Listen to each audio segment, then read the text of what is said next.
Welcome again to Cincy Hoops Talk. I am your host, Rich Hoyt, joined by my co-host, Rick Brewing. Happy New Year, everyone. Thanks for joining us. We've got a lot of hoops action to start, New Year's hoops action to talk about. And I want to start, first of all, talking about the Franklin Wildcats. I had a chance to go, I tried to go up to Springboro High School last Tuesday. They had a big showdown with Troy Holtry, Springboro Panthers. I showed up about 6:45 that evening, thinking I'd be there in plenty of time to get there. Coach Holtry had put me on their pass list, and unfortunately the fire marshal was awaiting me at the front door. I was not able to get in to see the showdown.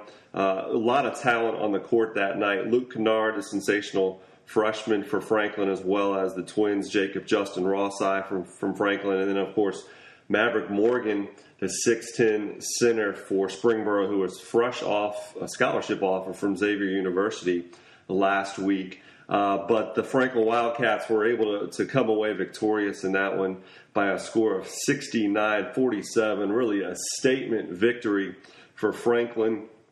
And Coach Brian Bales has his team at 8-0 at this point. I had a chance to talk to Coach Bales after his 3-0 week. Franklin also defeated Valley View on Friday night, 81-50, and a big win over Little Miami on Saturday night, 96-40. Here is Coach Bales. Brian Bales, the head coach of Franklin High School, joins us. Franklin off to a really good start this year. They had a great week this week. Really impressive win at Springboro on Tuesday night.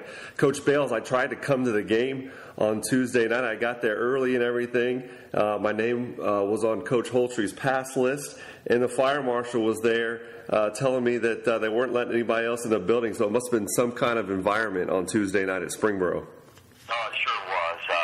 It was just an incredible atmosphere, lots of energy in the gym, and one of the better high school atmospheres I know as a coach or a player that I've ever been a part of. I think they sold it out around 6:30 p.m. and it was just an awesome environment for our players, our program, and our community to be a part of. Yeah, you backed that up after Tuesday. You won Friday night over a Valley View team that was 8-1 coming into that game. You won that one 81-50, and then you won on Saturday night over Little Miami 96-40. Playing really well right now, right? Yeah, we are. We're clicking on all cylinders. Going into this season, our major emphasis was defense, and we knew we had some weapons offensively, and if we were unselfish and had a team-first mindset, we knew offensively we could do some things, but defense was where we wanted to hang our hat, and we talk a lot about it's going to be nice that our shots aren't falling, but defense is something that's a constant in our program, and that's the thing right now that I would say is allowing us to see the success that we're seeing is what we're doing on the defensive end, and our kids really bought into it, the team defense mindset, and right now that's just really propelling us to where we are.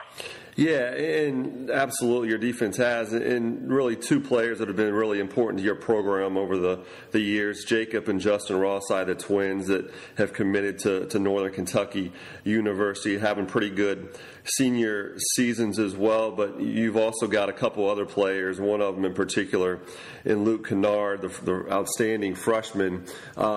Really, when you've got two talented kids like the Rossais, and then you have a really talented kid coming in as a freshman, Kennard, what have you done chemistry-wise it's really been able to help this team and mesh all of the talent that you have with each other? Well, first of all, I think the seniors have just been great this year for us, and that includes all of our seniors. They've accepted, we got a junior in Travis Lake and a junior in Craig Hill. Then obviously bringing a freshman on board in Luke Kennard is kind of an interesting dynamic. But I'd like to compliment our seniors of just accepting those guys, and our chemistry is really good right now. Justin and Jacob have been here with me as varsity players for 3 years, and they are special. Northern Kentucky got two really good basketball players and high character guys off the court. We're sure going to miss them next year. We know how special it is to have those guys in our program. But chemistry-wise, just in practice, we do some things off the court. We really try to get together. I know this group goes out and does team meals on Thursday nights, and they kind of plan that on their own. That's not something the coaches head up. The players do that. I think our upperclassmen do that. And we try to do some things off the court.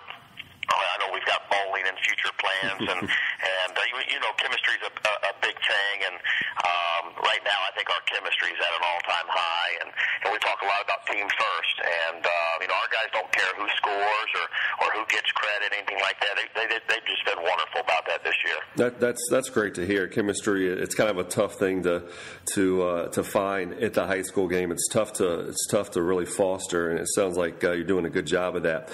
Division II in Southwest Ohio, it's extremely competitive this year. You've got a lot of good teams up around the Dayton area in Dunbar and Thurgood Marshall, Alter, Chaminade Julian, and of course Taft and Aiken down here in the Cincinnati area.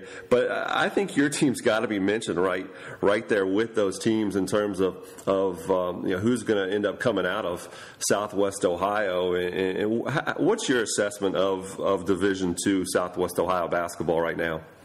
Well, I think you look at the track record over the last 5 or 6 years, and I love going to the state Final Four tournament. It's one of the most enjoyable things I do throughout the year. And up there Division II wise, the last 5 out of 6 years, and I don't know if that's a for sure stat, but I believe it's close. Someone from our sectional up here in District 15 has been to the Final Four, whether it be Dunbar or Thurgood Marshall. Obviously, Taft was there Division III wise, and now they're in Division II. So, I think it's got to be mentioned as one of the better, if not best, sectionals in the state. And anytime that we can be mentioned amongst those teams, Thurgood, Dunbar, the CJ, the Alters, the Aikens, Tafts of the world, that's what we wanted 4 years ago when we got back here is to get our name, to get our program recognized and mentioned with some of those programs. And it's an honor for us, and we're just going to keep working hard to see what we can do. That sounds good. I look forward to coming out and seeing you play at some point. If I don't get a chance to see you play in the regular season, I'm definitely going to have to come watch some Division II high school basketball come March. So, Coach Bales, really appreciate you taking the time to talk with us, and best of luck moving forward this season. Well, thanks for having us, and as I told our guys in the locker room, it's just special to be a part of this, and I thank them daily for just letting me be along for the ride. Sounds great. Thanks, Coach. Thank you. So Division II is going to be hotly contested come March with those really good teams, and I was able to coach at the Division II level when I was an assistant at Roger Bacon back in the early part of the 2000s. And Division II has always been extremely competitive in Southwest Ohio. This year is no different with the likes of Taft and Aiken, Dunbar, Thurgood Marshall, Alter, Chaminade Julian, and really Franklin, who's kind of new to the scene. And obviously Coach Bales has his team playing really well to this point. I blogged earlier in the week about the remaining unbeaten teams in the area. Franklin remains one of those unbeaten ones with their 3-0 week. Also, LaSalle, they remain unbeaten as well. They have an interesting lineup schedule coming up in the next couple weeks. They play a really interesting game on Tuesday night at Mason. They go up to Dayton to play Carroll on Friday, and then they play in the Bluegrass Buckeye Classic on Saturday night against Christian County, the defending Kentucky high school state champions. We'll preview that a little bit later. And then the following week, they have Aiken and Moeller on the 20th. So LaSalle will certainly get challenged with that undefeated record coming up. Also in Division III, Summit Country Day remains unbeaten. They play New Miami on Tuesday night, and they, like LaSalle, have a really tough stretch at North College Hill beginning Friday, and then the following week they play Baden on Tuesday, that's the 17th, at Lockland on the 20th, and at Dayton Jefferson on the 22nd. So it should be a tough stretch for the Silver Knights to also go unbeaten. There were a couple teams that did go down this past week. Princeton and Springboro, obviously with Springboro's loss to Franklin, they were previously unbeaten. Princeton lost 2 this week. I took in their game against Fairfield on Tuesday night. I was really impressed with Fairfield. They should be a competitor in the GMC as we move through the season. And Princeton lost at Oak Hills on Friday night as well. Another Division I school that was formerly unbeaten that went down, Withrow. They lost to Westerville North on Saturday afternoon up in Westerville. And then also Norwood out of the FAVC. They lost to Talawanda on Friday night, and they fall from the ranks of the unbeaten. Well, Rick, a lot of action has gone down since we last talked in Northern Kentucky. We had the podcast right before Christmas, and a couple of the schools, well, there were a lot of schools involved in holiday tournament action.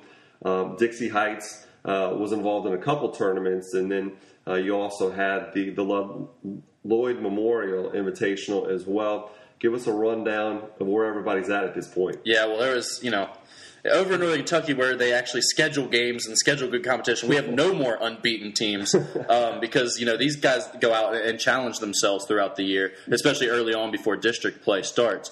But as far as the holiday tournaments, they were scattered all over the place. You had tournaments at Henry County, Lexcath, the Lloyd Memorial Invitational that you mentioned, and then, of course, Dixie was out of state the whole time, and everyone faced some really good competition. Let's start off, and I'm just going to run down my current NKSB top 10. You can find my top 10 at nkysportsblog.com. I've got a new one coming out tonight, but I'll run down my previous top 10 for the podcast. And there's going to be some big changes made to this, I think, as some teams are really sort of showing what they're about now after the holiday tournaments and heading into district play. Dixie, currently 7-5, but don't let the record fool you. I think they're still the top team in Northern Kentucky.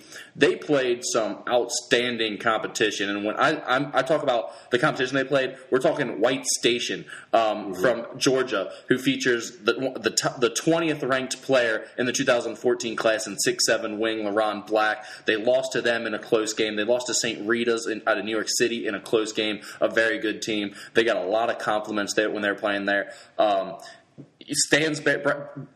Stansberry and Brandon Hatton are playing as well as I've seen those two play together. And they've got a really nice sort of two-man game working where Parker's sort of a 6'6" swingman that can go inside a little bit. And, of course, Hatton's a 6'2" dead-eye shooter from the outside. And they're sort of playing off each other really well. And Stansberry's shooting the ball really well from the outside. I talked to Coach Chevalier, and he said, it's going to be really fun to sort of get back to the Northern Kentucky competition that they're used to after they've played all these other great teams with such phenomenal athletes. Because he said his guys have never faced that type of athleticism before, and sort of made them a little more aggressive and sort of figure out that they've got to do things a little bit differently. And he said that he's hoping they carry that mindset back into the Northern Kentucky competition. He also mentioned that Brandon Hatton has been working his tail off after practice every single day, working on his conditioning. He needs to lose about 10 to 15 pounds, Coach said. He's already started to do that. Mm-hmm. And he showed it's sort of helping as he scored 33 against St. Henry this past Friday. I look for Dixie to play really well and sort of go on a run through Northern Kentucky here the next couple weeks.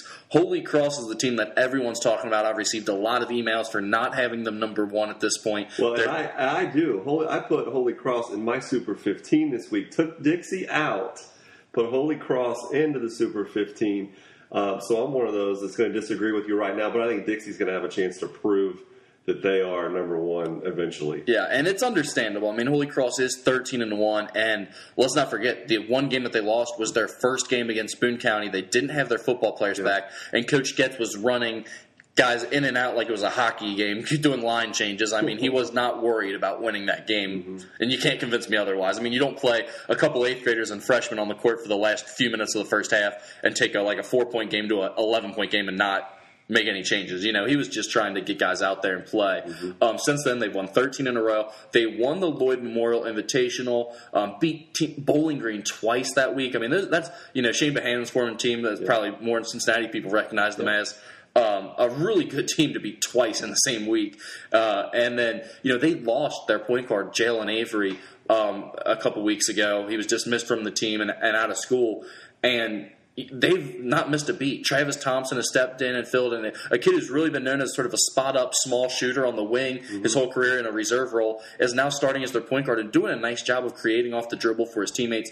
Tony Campbell, of course, the transfer in from Cincinnati, has been outstanding and is the favorite for Player of the Year. The Player of the Year award right now. He's playing really well, averaging over 20 points a game. Jake Berger, their senior wing, he's getting some college looks from schools like Oakland. I know is heavy on him right now, and he's playing really well. And then Christian McClendon has really stepped up for them on the wing as well. Holy Cross, obviously, I think you can argue between them and Dixie as number one. I'm still going to go Dixie for right now, but Holy Cross has obviously proved that they're a big-time contender in the 9th region.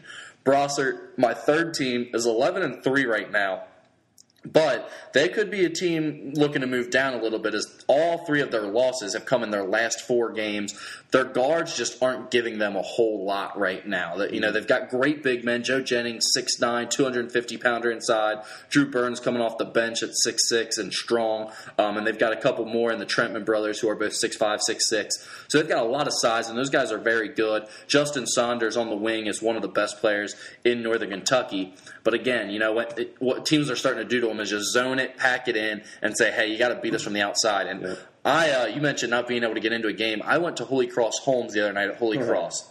Got there at about 6:15 when the girls' game was just into the first quarter. I walk inside, turn around and look up, and it's absolutely packed. And I said, you know what? You didn't miss much. You know what? I'm leaving. So I go to the Brossart-Campbell County game, which is held at Campbell County Middle School, which it's held at the middle school because the middle school has a giant gym for reasons unbeknownst to me, but it's huge.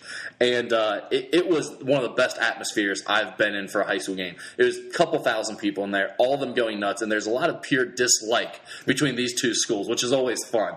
And Campbell County actually ends up winning that game in overtime. Nate McGovney scored 26 points, sensational game. And then the Campbell County students stormed the court. But when you look at that game, I think, again, Brossart goes 2 of 22 from the perimeter. And that's just, they're not able to their guards are small. They're not able to create off the dribble real well, especially against these packed-in zones, and they're not hitting shots from the outside. And until they prove they can do that, I think teams are going to continue to zone them, and they've got to sort of figure out something else because they're a team that likes to slow it down, but when you can't get much out of your guards in the half court, it's going to be tough to really play that style. And you still might have a chance to see that Holy Cross Holmes game yet as it was suspended after the first quarter. Exactly. The slippery floors from the condensation, that gym's just way too hot, and us having 60-degree temperatures in January isn't helping. So we'll see that. That's actually going to be rescheduled for this week, and hopefully I'll get out to see that one. But sticking with the top 10, Newcastle was at 4 previously. They're 6-4 right now. They lost to Dixie and Holy Cross at the beginning of the year before winning 6 of their next 7 against teams like North College Hill, Roger Bacon, East Jessamine, Mason County. Their loss, they did lose to Brossart in the Lloyd Memorial Invitational, and then just yesterday, Friday, they lost to Trinity 73-34. But that being said, Trinity's maybe the favorite to win state at this point in Kentucky. Right. So, I mean, it's not a bad loss. It's a little concerning that it was by 39 points. But Newcastle's just a team that, they haven't really gotten Brady Hyatt, who I expected to be one of the top 2 players in the region. They haven't really got him back into basketball yet since the football run that he had. He was coming off an ankle injury out of the football season. He just hasn't quite been himself yet. They've got some young parts there. They sort of need to get on the same page still. But Grant Brannon, his teams always seem to get better as the year goes on. So we'll look for them to improve. Holmes was at 5th. They're 11-3 right now. Their losses, the 3 losses they have, came to Brossart, then Grayson County and Elizabethtown, both in holiday tournaments. So it's kind of a tough gauge right now because they haven't lost to a 9th region team. Of course, they haven't played a lot of 9th region teams either. So it'll be interesting to see what happens. Of course, they were trailing 14-11 at the end of the first quarter in that Holy Cross game before it got postponed. So now their schedule, they have to play Covcath on Tuesday in a district seeding game and turn around and finish that game trailing 14-11 at the beginning of the second quarter against Holy Cross on Thursday. That's on Thursday. So that will pick up right there at the second quarter. They'll be down 14-11. They've got a couple guys with 2 fouls already in that one. So it's going to be interesting to see how that plays out because if Holy Cross obviously wins that game, they're in a great spot. They have to beat Covington Catholic then to get the number 1 seed. But Holmes and Covcath will obviously be a big game as far as district seeding goes on Tuesday as well. Right after Holmes, we have maybe the hottest team in Northern Kentucky, not named Holy Cross, and that's Covington Catholic. Yeah. They're 11-4. They've won 5 straight. This past week, they had a monster week, crushing Highlands, who, regardless of how good Highlands and Cove Catholic basketball are, that's always a rivalry just because of the two schools and what they have in football history. It's always a rivalry game, so they crushed them by 29, and then they turn around and beat Beechwood even worse, and that's a district seeding game as well. So Beechwood looking like they're struggling in that 35th district, clearly the 4th team. Cove Cath now sort of thrusting their name right into contention with Holy Cross and Holmes. That's going to be interesting to see how that plays out. They have a big week as well. I mentioned the Holmes game on Tuesday. Then they've got Newport Central Catholic on Friday, and that'll be a great measuring stick for both those teams because we kind of don't exactly know where New Cath is with the struggles they've had early, and Cove Cath looks really good right now. So I think that's going to be an interesting game. Then right after Cove Cath, I had Boone at 7th, and they're 13-3. They won 3 straight after dropping 2 games at Henry County's holiday tournament. So they're getting back on the right track. Again, they've got that 3-guard approach. They really run you up and down the floor, and they're getting some good contribution from some guys off the bench. They're now getting some bench play, which is really helping them because when you want to run like that and play that style, you need to have a deep bench. Right, and that's helping them that they're getting some more production off their bench. They beat Simon Kenton on Friday, on January 3rd last week, 57-56. They win by 1. So it was nice to see them win a game, though, played in the 50s, and not a game where they said, hey, we're just going to go out and score more than you and win 85-84 or whatever. They won 57-56, the first time we've really seen them play a low-scoring game like that and be able to grind it out. So that was good to see. They've got New Cath on Tuesday of this week, and that's going to be a good game as well.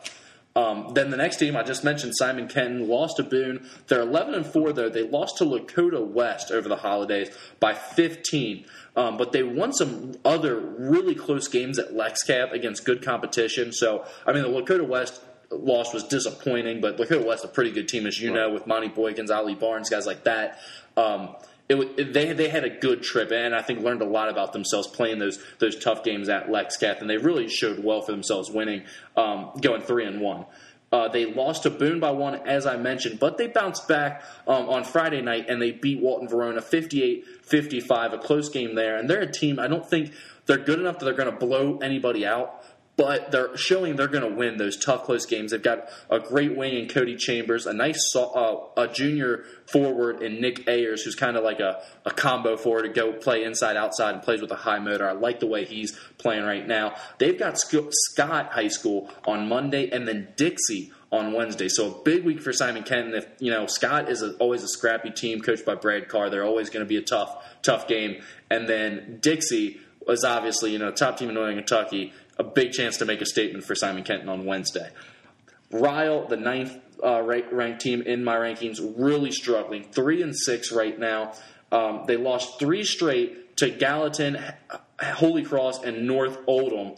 And I think they're trying to still figure themselves out. They lost so much off of last year's team and Bobby Stauffer inside and the rest of that graduating class, that they're really just sort of trying to figure out that they've got to rely on their guards now and their backcourt play and sort of play a new style. And I think they just that hasn't taken hold yet. They have been getting some points out of Drew Mays, a nice junior wing shooting guard who can really score from the outside. Hopefully him and Tate Mullins, their senior point guard, will sort of be able to rally together and then lead that team. They play St. Henry and Highlands this week, so a good opportunity for 2 winnable games, but also 2 games that could go the other way if they're if they don't play well. And then finally at number 10, I've got Cooper. They're 8-7, and their whole season has just been ups and downs. They win a big game, they lose one. They win a big game, they lose one.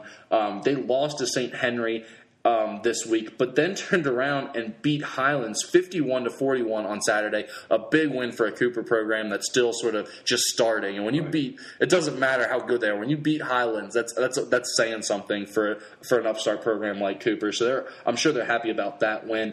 In the Lloyd Memorial Tournament over the holidays, they lost to a really good Clay County team that I watched a couple times by 3. They beat Lloyd, they lost to Connor, and then they beat Ludlow. So again, like I said, they're sort of up and down, but they've got a 6'7" forward in Louis Maniaci who can really run the floor. They've got a great shooting guard in A.J. Collins who can stroke it from the outside, and then they've got some really good role players around them. And, of course, Coach Sullivan, always fiery, always passionate, and preaches defense. So that is a team that I think is going to be a really tough out in the 33rd District Tournament. Excellent. Thanks, Rick. A little Northern Kentucky update. Let's move on to the greater Cincinnati area. And I want to start in the CHL. It's a big matchup. The two remaining unbeaten teams in CHL play faced off on Friday night. Madeira and Finneytown. Jim Reynolds' Madeira team was able to come away with a victory 66-53. And Madeira moves to 6-3 overall and 4-0 in the CHL this season. They're led by Andrew Benintendi, who's averaging over 21 points a game. Benintendi has made a commitment to play baseball at the University of Arkansas. Benintendi, a really good athlete. I actually had a chance to coach him one summer. He was probably 11 or 12, I would guess, at the Xavier basketball camp. And I could tell from that point, he was a smaller kid, but he was a tough kid and really liked to play basketball. He's having a great year for them. I had a chance to talk to Coach Reynolds after their victory on Friday. Jim Reynolds, head basketball coach, Madeira High School, joins us. The Madeira is 4-0 at this point and 6-3 overall, 4-0 in the CHL. Had a big 66-53 win over Finneytown on Friday night, a matchup of the two remaining unbeaten teams in the CHL. Coach, how'd you do it on Friday? Well, we got off to a quick start and really played pretty solid defense, especially in the first half, limiting the offensive rebounding. Finneytown has a real strength there for the first half, and then withstood a good third quarter by Finneytown. They closed it to 1 at one point and 2 at another point. Had a strong finish to the third quarter, led by 9, going into the fourth quarter, and finished it off by really executing well in the fourth quarter with the lead.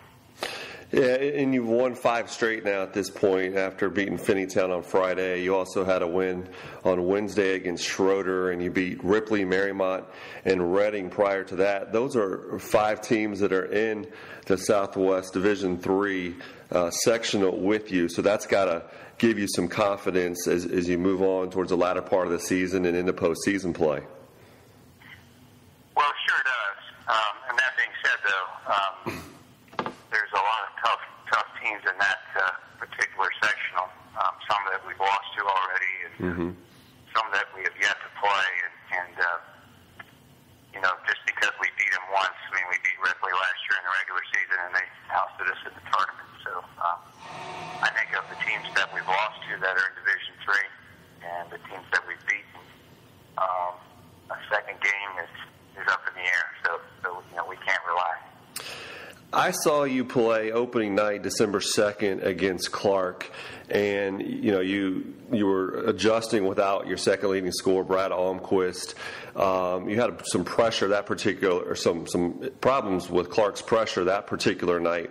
What things have you done adjustment-wise to try to get things going in the positive direction that you've had? Well, first of all, Clark we've opened against them the last 2 seasons, and they've played excellent basketball. Scott Kerr really has been playing really well at a high level for the type of players that they have and doing things that are very sound. We did not have a strong game against them. We didn't handle pressure well as we didn't really execute well in the half-court offense, and we didn't defend Max Hassel well. He was at 26 points, an excellent player. And I would say that, that game we had very few practices. We didn't get a full squad till 14. We knew of Brad's injury around the 12th of November. 14th was when we started. So, I just think our skill level dealing with Brad, we were a very susceptible team at that point. Yeah. But I still want to give credit to Clark. We lost to Baden after that, and Holy Cross after we defeated Deer Park. And they're all 3 quality teams and all well coached. We could definitely lose to them again if we played them right at this point. But I think we've improved significantly skills that our players have, and defensively.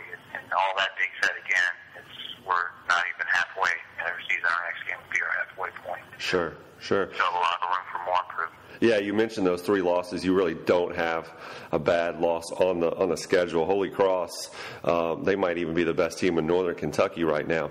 You also mentioned, offensively, your production. You're getting some really good production out of, your junior stud, Andrew Benintendi, and also from John Michael Wyrick, who leads the CHL in assists with 4.8 assists per game. And then Benintendi is averaging 21.4 points a game. So getting some good production out of them.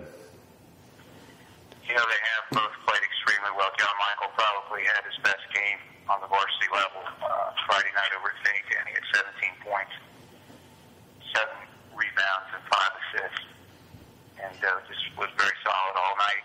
Andrew's been steady all year. Some games have been a little tougher than others as far as shooting percentages go. He had a really slow start with 3-point shooting, and has picked that up over the last 3 or 4 games. But a lot of pressure on him. He's probably puts too much on himself at times in terms of trying to carry the weight of the whole team on his shoulders. Mm-hmm. And, hopefully over time, and I've seen it as a group at 15, Kevin Costello's been very solid the last really 7 games. His first 2 games, he did not offer much. He knew he could do more based upon previous play.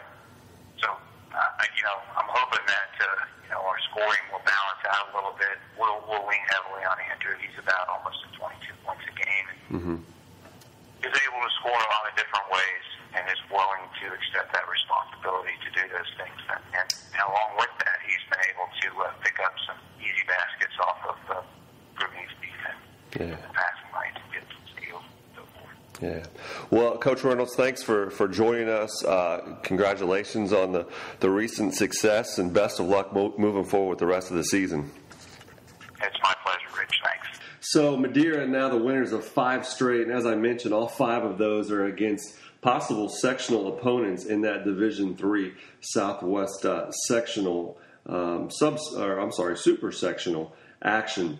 Moving on to the FAVC, Walnut Hills has now won 7 in a row. Robert Moman's team playing really well. They had a big FAVC win over Turpin on the 30th of December.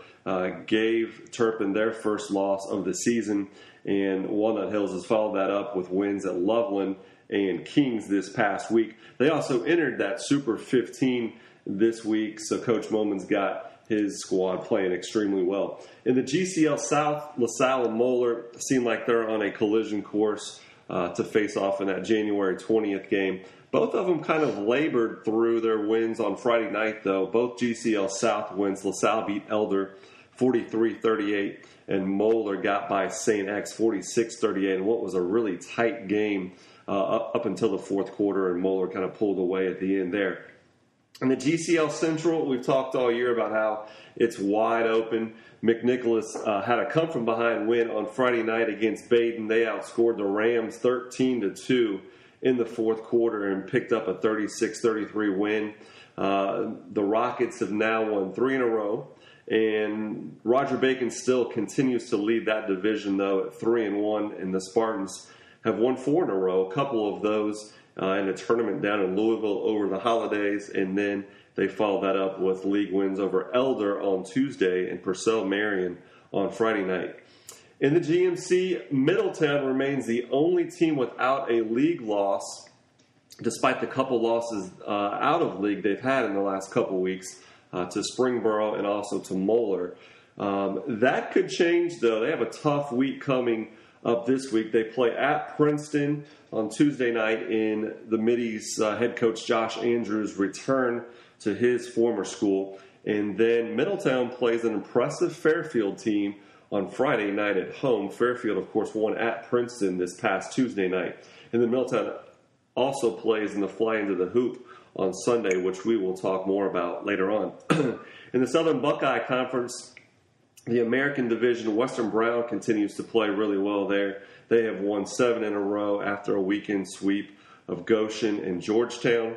And in the national division of the Southern Buckeye, Blanchester and East Clinton already have a 2-game lead on the rest of their division. And those two teams will square off next Friday night at East Clinton. Rick, let's move on to talk about some girls' high school basketball action. What do you got in Northern Kentucky? Well, when you look at Northern Kentucky, I think the first team, obviously, you've got to talk about is Boone County. They're 13-1, clearly the best team in the 9th region, in my opinion. But Sydney Moss, of course, they're staying out for the daughter of Randy Moss, reached a big milestone this past week as she needed 9 points to capture the all-time scoring record at Boone County. She had 26.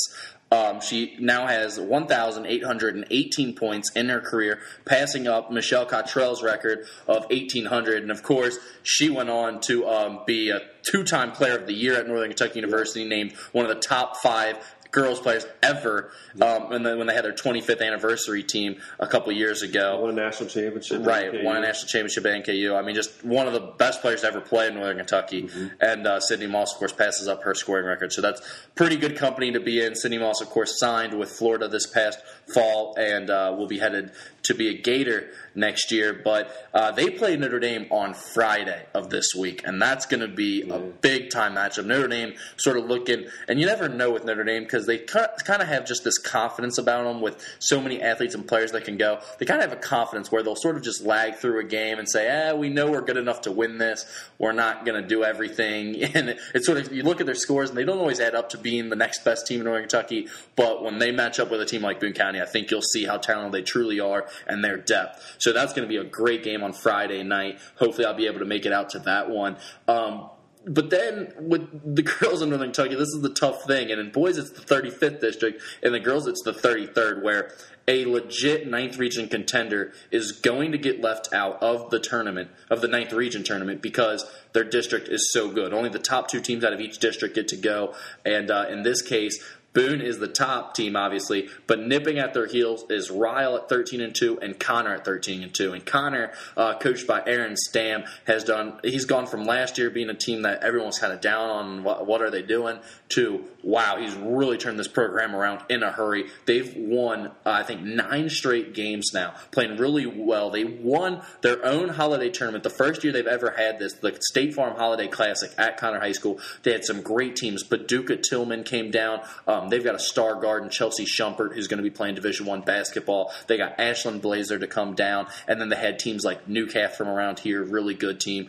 Just really fun tournament to be at. I was there for a couple days of that, and it was just great competition. Kind of really showed that they're a team with enough post play and Amanda Ray and a swing forward and Jordan Scott can go out, shoot the 3, and really rebound the basketball. And they're just loaded with about 3 or 4 other guards that can stroke it from the outside, which is sort of rare in girls basketball to see a team that really shoots it that well from 3-point range. So I think that's sort of what I'm looking at. And then Ryle, I mentioned at 13-2, is going to be a tough out as well. So in girls basketball, that's kind of what's going on the Northern Kentucky side of things. Great. Thanks, Rick. Over in the Cincinnati side, a big matchup occurred this past Saturday night.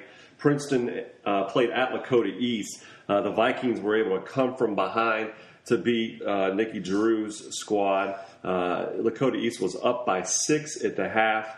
Princeton stepped up their pressure in the second half and came out with a 70-63 victory. Kelsey Mitchell had 29 points. Of course, Mitchell, number 1 ranked player in the 2014 class nationally.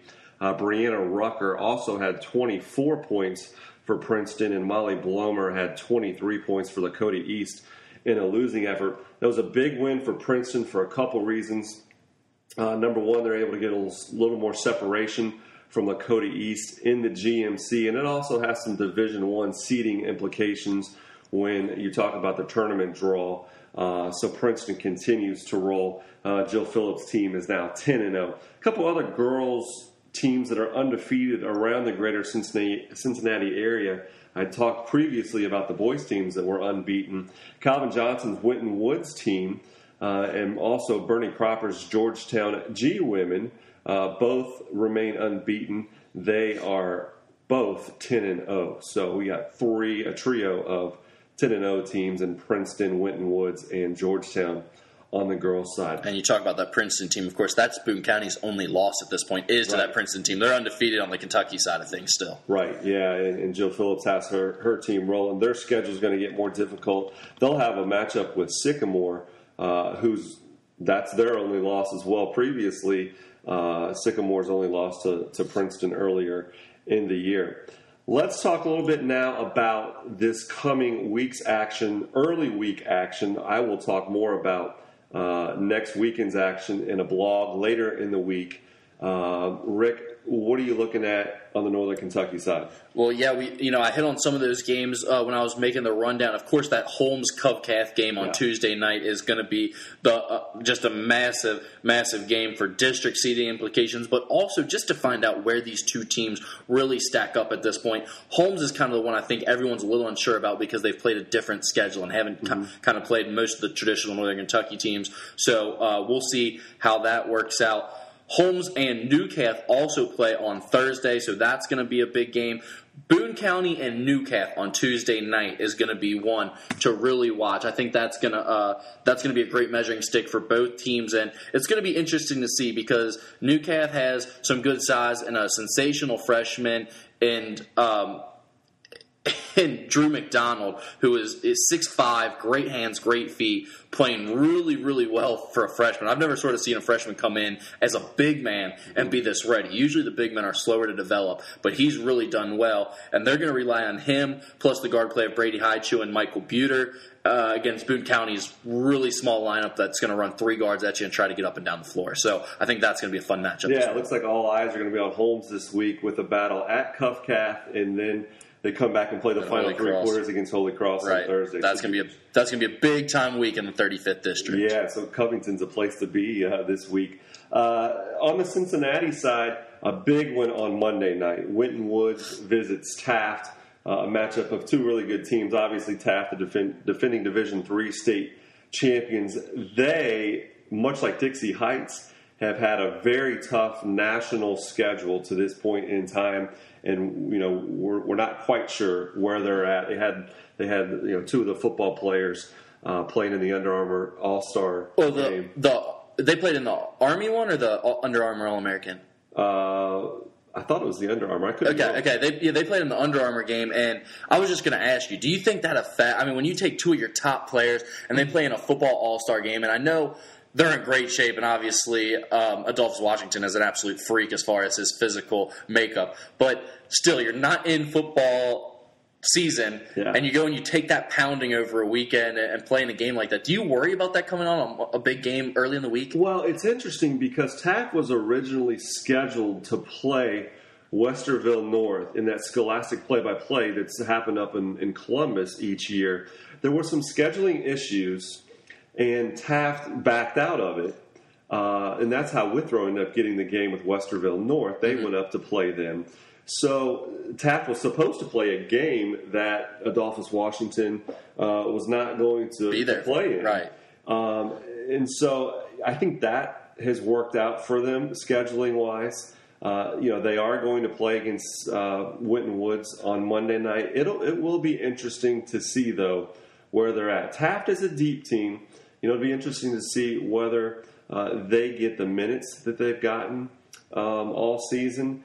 Let's face it; those two kids they've earned a college football scholarship, and it might be an interesting dynamic, though, that Mark Mitchell's going to have to figure out. And hopefully for Taft, it's not going to present any chemistry issues. So that'll certainly be interesting on Monday night. I just think, and one thing I've learned over the years is you never count Adolphus Washington out of doing anything because, how many times in AAU I've seen him go up against a 6'8" or 6'9", just stud center that's a big-time Division I recruit, and he manhandles them. So I'm not going to say he can't do anything, but I'm just interested to see if Winton Woods is going to say, hey, these guys may be a little less sharp than usual. Let's go at them, maybe try to get them in foul trouble or really run at them and try to get them up and down the court if they're a little beat up right now. Yeah, it'll be interesting. It's a matchup of a team with a lot of experience in Taft and a team that's really developing experience, a talented team developing experience in Winton Woods, who's played pretty well so far this season. On Tuesday night in the greater Cincinnati area, I touched on LaSalle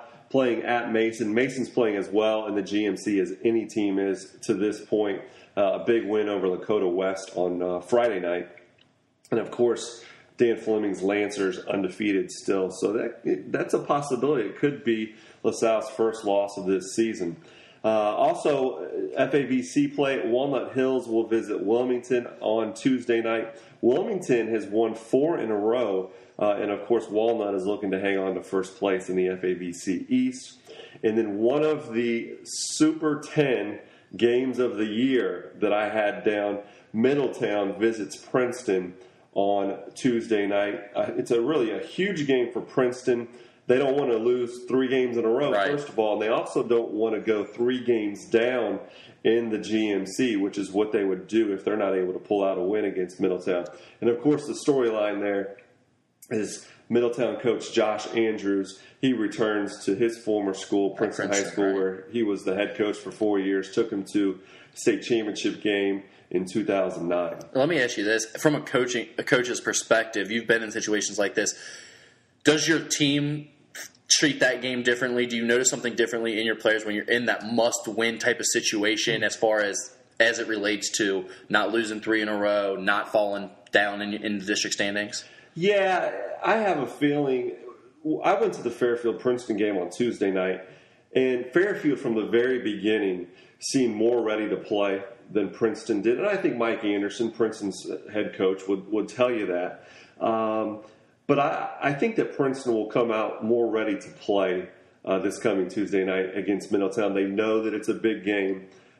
This is really developed into a nice rivalry over the years. And I don't think the players will care about it as much, but the fact that Josh Andrews has moved over to coach at Middletown now kind of makes things a little bit more interesting as well. So I think, I don't know. I'm not ready to make a prediction on it. Right. But I think Princeton will play better on Tuesday night than they did this past week. Right. No, that should be a fun game.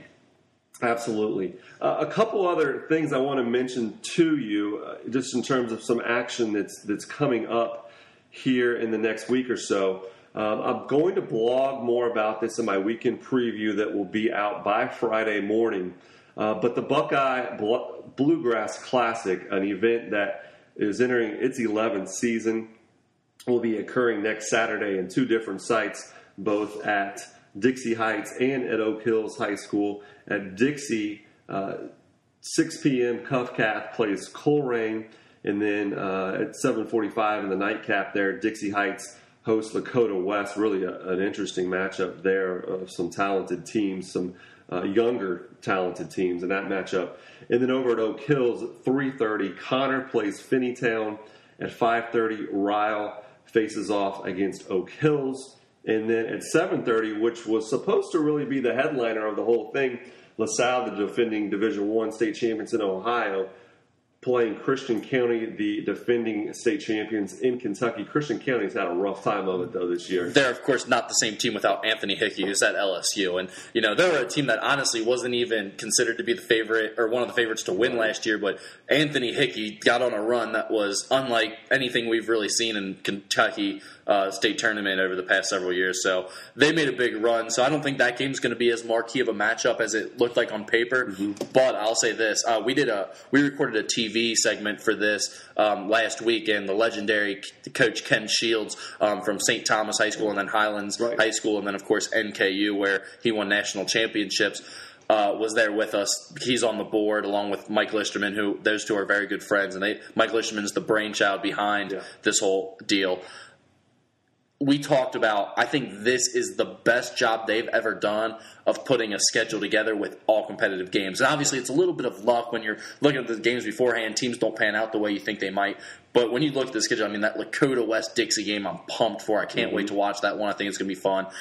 There's some really good competitive games, I think, this year. And in the past, we've gone over to NKU and witnessed a bunch of blowouts against teams that were mismatched. I think this year is going to be one of the best as far as competition standpoint. Yeah, I was fortunate actually to coach as an assistant coach in this classic in its infancy years. I believe it was 2004 when I was an assistant at Roger Bacon. We played Newcath at the Cincy Center. Really cool event. So that will be occurring on Saturday night.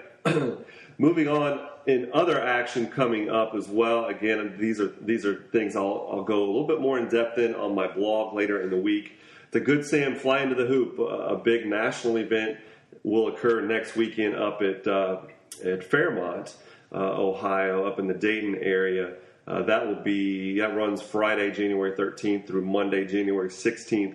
Local teams Taft, Springboro, Franklin. Previously talked to Brian Bales on the podcast earlier, and also Middletown. They will all be competing in that. We'll preview their matchups later in the week. And if you've never been to that, first of all, the gym at Fairmont is unlike any high school gym you've been to. It's a mini big-time college arena shrunk down to size so that it's still a great atmosphere for a high school game if it's not filled up, but it's really, really cool. It got the whole arena feel, like a bowl feel to it. And then also they always bring in some great national talent into this tournament. I love going up for this event. Yeah. It is a great arena. I've got bad memories of it. Lost in a regional semifinal game up there in 2009, but it is a great venue for high school basketball. Also, we will see if the 12-0 Northern Kentucky Norse men's team can remain unbeaten this week. They will visit Missouri S&T and Drury in GLVC action. On the girls' side, later on in the week on the blog, I'll also preview the largest girls basketball event, regular season event in the state, the classic in the country. That is played up at Berlin Highland, which is about an hour and a half northeast of Columbus. Local teams Mason, Princeton, Withrow, Springboro, and Lakota East will be competing in that event. So that's going to do it for this episode of Cincy Hoops Talk. Appreciate everybody for listening. Rick, good job as always. And everybody have a great week.